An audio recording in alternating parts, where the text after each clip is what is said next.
Welcome back to the PPM Winner's Circle podcast. My name is Hunter, and to my right is Mr. Rodney. Hello, guys. To my left is Mr. Randy. Hello. And over in the hoodie, looking like my twin, is Mr. Ricky. Hello, everybody. Got you here again. Sure hope I ain't that ugly. Oh, come on. All right. Did me dirty. You asked for that one. I did. Right up front. So, welcome back to the podcast, guys. And today we got a special guest with us. It is Mr. Jimmy Thomas with Scorpion Race Cars and Ben Thomas Racing. What's going on, guys? Hey. How are you, buddy? Thought we lost you there for a second. I was probably in a bad spot. Well, Mr. Jimmy, I want to start off asking you, from what the guys here have told me and the things that I've heard, you have a pretty prolonged backstory of racing and everything in your family. How did you get started in racing? Well, grew up going to the shop with my dad every day. They're the builders and founders of East Alabama Motor Speedway. And then a couple years later, back in the day, they started Juggero Chassis. Yep. Well, my dad worked there every day, so I kind of grew up going out there and doing that every day, hanging out with him in the shop. I fell in love with it from day one, honestly. You've never known anything different, have you? No, I've never done nothing different. I don't hunt, I don't fish. This is all I do. That's the way I am. Yeah. Don't ever. Your dad's Ben, right? Yes, sir. Yeah. And then he's got two brothers, Billy and Bobby. Yeah, Billy and Bobby. And Billy had the track Yes, sir. in East Alabama. Yeah. Yep, run it for years. So at Scorpion, you built. Tell us a little bit about what you do at Ben Thomas Racing and with your chassis. Well, back in 2000, my dad seen a light at the end of the tunnel, I guess, and so he decided he was going to venture on his own, come over here, and he did the Scorpion race cars. He pretty much did that, and because all he knows is building race cars. He don't know how to do nothing else, but he knows how to build race cars. So he come over here and started that deal, and here we are 25 years later still doing it. And I've pretty much taken the role of coming in here and I guess what you want to call it, a manager. Yeah. You managed to get there? Yeah, I managed to get there and handle the business, I guess. Right. Now, how much has it changed from 2000 till now? What all have y'all got into since then? Like, how's it changed? Man, stuff. Y'all know the stuff is ever changing. I mean, when we first started, it was stock clip late models around here, and it's progressed so much. I mean, we're constantly having to try this and try that and testing and just being the house car driver at that, man. It's a lot because I have to go and I have to figure everything out to let all the customers know what we need to be doing. Mm-hmm. You're the test dummy. Yes, and that costs a lot of money to be the test dummy. Yeah. Now to back up here, let's see if I'm right here a little bit. The Juggero Chassis was started by your grandpa? Yes, sir. Yes. And That's 50 years ago. he was Jimmy too, wasn't he? Yes, sir. His Yep. name was Jim. Yep. And then I think it was 79. He had brain tumor or something, and then he didn't make it but about another year, and they had to take over everything. Yeah. Mm-hmm. That Gigolo was a prominent name in the Southeast, right? Yes, it was. I'm pretty sure it's the first dirt late model, and pretty much what set the standard for everybody to go along with, Yeah. Now, so you say you drive the house car and such.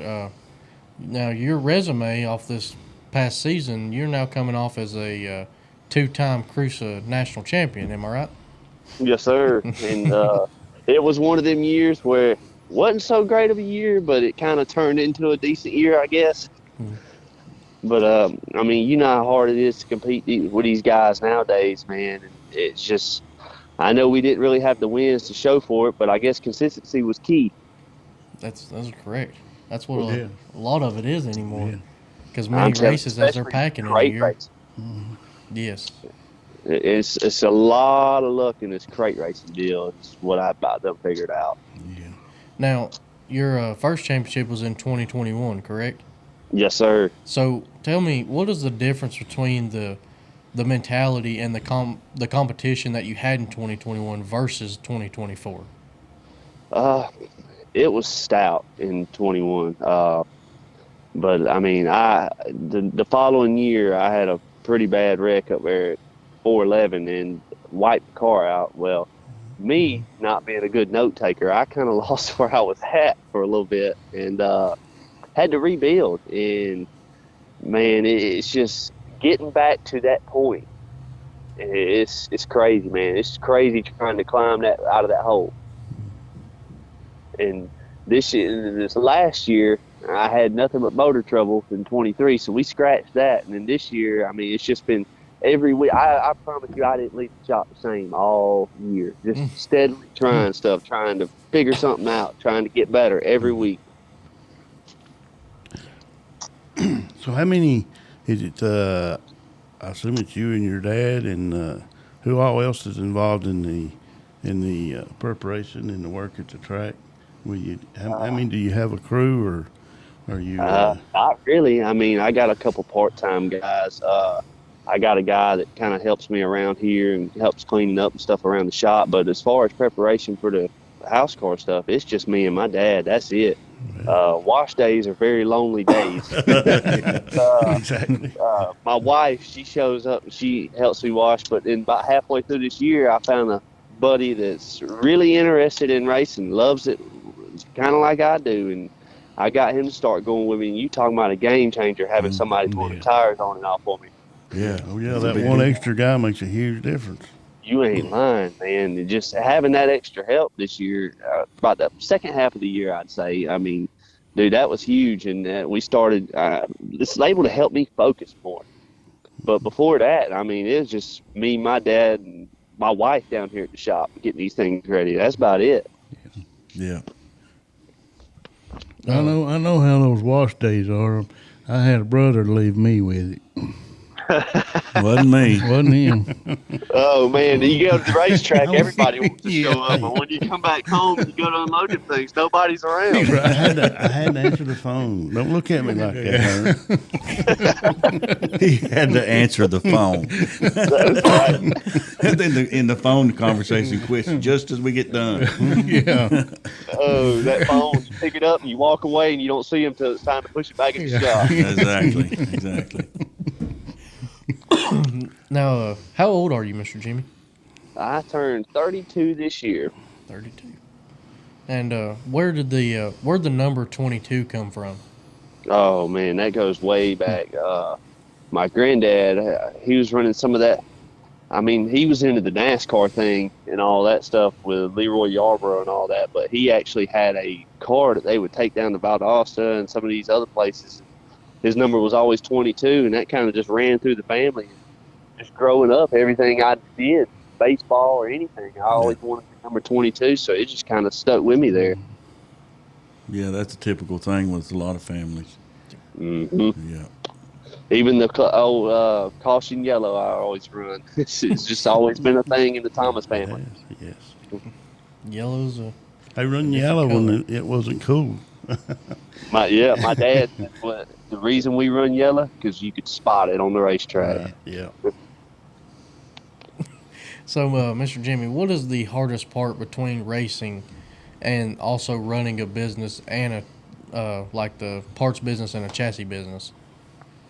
Oh man, it's tough because you really don't have time to work on your stuff except for at night. And I've got a 2-year-old now, and man, it's hard to work all day and then, you know what I mean, come back down here and get these things ready and stuff like that, and knowing I'm missing family time and stuff like that. But my wife and my kids love it just as much as I do, so that kind of makes things a little easier. But it's a toll trying to run the business and trying to race these things full time too. It's a lot on one person.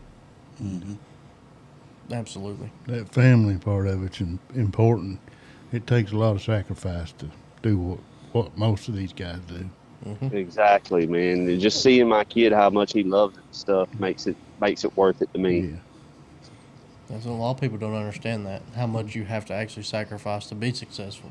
Well, why he Dude, get I so miss so mad? many family functions and dinners. It's crazy. People say, why did he get so mad? Because that guy got into him.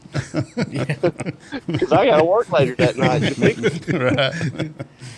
Right. Jimmy, I got a question for you. If there is in racing right now, the state of racing right now, is there anything in it that you would like to see change that would work a lot better for the working man, what we would call a weekend warrior, the guy that's doing it with his family? Give you a I chance would to get on the say- soapbox here. Right. I mean, dude, tire work and the shocks and springs. I really wish they would just go to non-adjustables and standard springs each corner to just eliminate all this hours upon hours on the spring smasher. You know what I mean? And tires, I mean, I don't know what we could do. Put us on 455 so we got to mount so many tires every week. Yeah, that answer. I kind of thought you'd say that because seems to be a common answer with everybody. Tire Yeah. prep is such a big deal. You spend just as much time on that as you do working on the car all week, it seems. Well, and you got some of these crews that do it big time, as I would say. They got guys that's all they do. Yeah. I mean, it's non-stop on the tire work. It ain't just mounting and running them no more. I mean, so many hours sitting there grooving and siping and grinding, wrapping and washing. It's just, oh my goodness. Yeah. I had a fella ask me one time, what do you all need to get better? I said, buy me some time. Yeah. Just give me about 40 hours per day, except for instead of 24. Yeah. he said, how you do that? I said, find me somebody that's good to help me. And Exactly. And pay their payroll. Exactly. That's like he said earlier, just a guy taking tires off and on, Yeah. putting fuel in the car. Just at the racetrack makes a huge difference. Yep. And I mean, dude, it's just, I'm glad I found a person that is getting into it. His name's Alex, and he is getting into it to where he wants to learn how to groove the tires and stuff like that.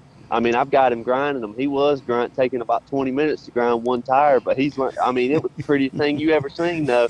But now he done sped it up a little bit. Yeah. Now we game changing a little bit. I ain't got to get on that tire grinder either no more. Yeah. It makes a lot of difference in your driving too. Yes, because I ain't got to worry about all that. Yeah. I mean, he handles all that stuff and putting fuel in the car, like you say, and I can worry about driving and going in there and making changes. Right. That's what I need to be focused on. Now, how does driving like your own house built car, how does that help you versus like being in the seat of another car? Like, I don't have to rely on no one, like, if that makes sense. You know what I mean? I don't have to keep calling and these people, what are y'all running? What is this? And like, just, I mean, I still bounce ideas off of other people, don't get me wrong, but driving your own stuff like that kind of, I had to ask myself the questions. That makes sense. You have to, and then go in there, like, I know what to do to kind of make changes and stuff like that. And I ain't afraid to go in there and cut and weld on one in a heartbeat. Like right there at the end of the year, I built a brand new race car, and I've done cut and welded on this thing 4 or 5 times in the last 3 races. Trying stuff. But Dad used to always say we can screw it up just as good as they can. yeah, exactly. But when we get it right, it's going to be really good. Yeah. I mean, it helps a lot driving your own stuff because I can build it. You know what I mean? Like, I ain't got to call and do this and wait on this or nothing like that. Especially when it comes to the chassis department stuff. And we'll just, I don't know. It's kind of hard at the same time because you don't really have the feedback from anybody else because everybody's looking at you for the feedback at the same time. yep. Now, with you being a 2-time Cruiser champion, I'd like to ask, what is your favorite part about the Cruiser series? Just running up and down the road with them people, man. It's just, you make friends doing it and all the people we travel with and stuff. It's like one big family, you know. I mean, it's just, and I enjoy going to all these different places. I grew up racing weekly and stuff like that, but man, there ain't nothing like going up and down these roads and traveling racing, man. I've learned so much in the past 4 years doing that it would have took me 15 years to learn it just racing at one place. He can't make his car better if he's racing the same place Yeah. all the No. time. You just can't. So business wise, have you got quite a bit to get built for racing season? Yes, sir. I've got about 3 to build right now, and on top of that, we kind of run a parts department too. And plus, on top of that, I got another part of the shop where customers will bring anything, just not just my cars, but anything, street stocks, other late models, stuff like that. And I do sheet metal work and just setups and all that stuff. And it's just me and my dad here, Yeah. full time. So it's just a lot going on, pretty Yeah. much. Yeah, sounds like a lot. Yeah.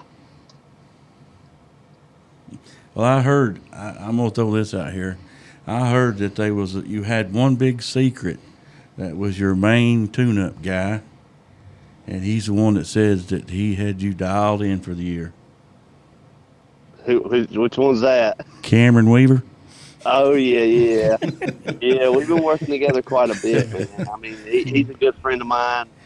We became real good friends in the past 2 years or so. And it's just, like I said, man, somebody to bounce them ideas off of like that, even though he's driving something different. I mean, I like bouncing ideas off of somebody, because he's doing what I'm doing. He's traveling to all these different places and talking to these different people, too. So, I mean, bouncing some ideas off of somebody ain't too bad, because, I mean, I got to come back, take what he says and take what I think and just twist it together and come up with something. And if it works, I can let my guys, let them know what they need to be doing and leaning towards and trying. Right. Well, Mr. Jimmy, I'd like to ask you this. Is there anybody you'd like to thank that, helps your program and helps, the day-to-day at work and at the track? Is there and your sponsors and everything? No doubt. There's a mile-long list. First of all, my mom and dad for even giving me the opportunity to run this, do a house car operation and stuff like that. My wife and kid for putting up with it, and my sister. And her boyfriend, he helped out a lot. And Patrick Michelle with Sugarland Gardenful down in New Orleans. He's been a family friend for a long time, and I drive his stuff sometimes. Driving his at the Ice Bowl in 2 weeks, but he helps me out a ton with my house car operations, financially wise, and just help in general. And boy Alex that helps me. Integra Racing Shocks, they come on board. They've been helping me out a bunch. I'd like to thank Cameron. Like I said, bouncing them ideas with each other, man, that helped me a lot. Wimmer's Record Service, All-Star Performance. There's a ton of people, dude. I know I'm going to forget. H&R Racing Engines, he has helped me tremendously in the past year now, turn my engine program around. And I know I'm going to forget a lot of people, but it takes an army to make this thing go. Mm-hmm. Absolutely. What is your plans for next year? I've been thinking about that the past few days. I really don't know. I have ran this series I've followed most of the races the past 2 years, but this year in 2021, I chased it full time. But honestly, I think I want to pick and choose next year and just have fun. That's the main thing, because I'll be honest, chasing points, it'll wear you out. Yeah. Especially like if you ain't just feel like you're fully prepared for the next week, you don't really feel like going. You know what I mean? 'Cause I don't want to leave the shop unless I know I'm 100%. And so I think I'm going to pick and choose and just go have fun with it again. Yeah. Absolutely. And then I'll be back on tour again the following year, probably. I'll get more to that. We ain't got no fast time today. Oh, yeah, I'm about to hit him with it. Oh, are you? Oh, yeah. Okay. Yeah, I lost my notes on that one. I'm going to have to go off the whole memory. Now, Mr. Jimmy, we're going to put you on a quick time presented by PPM Racing Products here.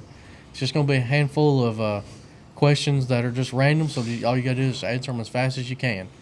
All right. And if I stutter, don't laugh at me. We're gonna see if you can put it on the poll. Yeah. All right. Now, if you start talking about something delicious, I might get distracted, so just to let you know. All right, you ready? Yes, sir. What's your favorite pizza topping? Pepperoni, Favorite ice cream? vanilla, Favorite music? rock, If you're going down the road on a road trip, what's your go-to snack and drink combo? Red Bull and peanuts. It's the second person to say that. That's pretty cool. What's your favorite track? Alltech. It's a good track. All right, that's it. Did pretty good there. I forgot the rest of it. I know I put it on the poll, right? You No, did. you did. It's always up to the guy that's signaling you to go high or low, and Yeah. he done good this time. Yeah. Got my mouth watering on that pepperoni pizza there. I'll tell Most you of the that. others, it's been hard for them to set quick time because we get to talking about Yeah, something else. that's it. Yeah, we're easily distracted. What Me too. what is your favorite part about Alltech? Just the trickiness of it, man. That thing changes 3 seconds in 4 sessions, it seems like. That thing will go from wide open to just can't even look at the gas pedal. And wasn't that 604 Nationals just at Alltech? Yeah. Did you end up running that there, Mr. Jimmy? No, sir, I didn't have nothing ready in time. I see. Okay. You can be outdone at Alltech. This is what I told you. You go out and hot lap and be half second off. Go back out there, not really change much, and be the guy to beat. Exactly. Go from running 19 seconds to 21 and a half seconds. Yeah. Are you more of a dry slick or a hammer down type of guy? I like the dry slick. Dry slick shows driver You abilities. probably get I that. just I hate these wide open places, man, where you just go in there and hold it on the floorboard, go kart this thing. It just I want to be able to work the throttle and stuff. You probably get that from your past at East Alabama. Yeah, 100%. Yeah. Well, guys, this is where we're going to kick you over to the product spotlight of the podcast. The product spotlight today is going to be your 5-star race car bodies. This upcoming off season, make sure to get with us to get all of your body needs. 5-star offers an amazing 8-piece front nose kit. You can get it in any color like black, blue, white, red, orange, yellow, and you can have your option of changing the lower valence from those standard colors or the fluorescent colors such as fluorescent green, orange, red, and even yellow. We do offer the skirts, takes 3 per car, and we offer the cockpit deflectors, some hood scoops, and everything else. And if you want to check all of our 5-star body products, go to ppmracingproducts.com, click on the bodies, and find what you need today. Or if you have any questions and want to order yours right now, call us at 865-354-9669. That's pretty good, buddy. Thank you. I appreciate He's that. going to fool Yeah, you got and good get the at big head. Yeah. He's good at BSing. But Mr. Jimmy, buddy, we really appreciate you coming on here and doing this with us. We don't get to hear from you before then. We hope you have a very Merry Christmas. Yeah, and congratulations on your championship, your cruiser championship. Check it, man, and I hope y'all have a Merry Christmas as well. And hopefully we'll be talking again about a bunch of wins this time next year or something. Yeah, Absolutely. Yeah, sounds good. Absolutely. Again, we appreciate you, buddy. Congratulations again. We look forward to hearing from you. And we appreciate you very much. And everybody, if you don't know him, look it up, Mr. Jimmy Thomas at Ben Thomas Racing or Scorpion Race Cars. You can check him out on Facebook and get with Mr. Ben on anything you need if you're in his area. So we appreciate everybody watching here on the PPM Winter Circle podcast. Like I said, go to ppmracingproducts.com if you need any parts or if you have any tech help, and want to order yours over the phone today, call us at 865-354-9669 and we'll get you set up. Get ready for the new year. Mr. Jimmy, we appreciate it. And guys, thank you for watching. Make sure to hit that like and subscribe button and we will see y'all in the next one. Thank you. Thank you. Hey, subscribe, like. Hit that button. Come on, get it up on the wheel. Go in there. You just smell poop or see Jesus. Let's get it on.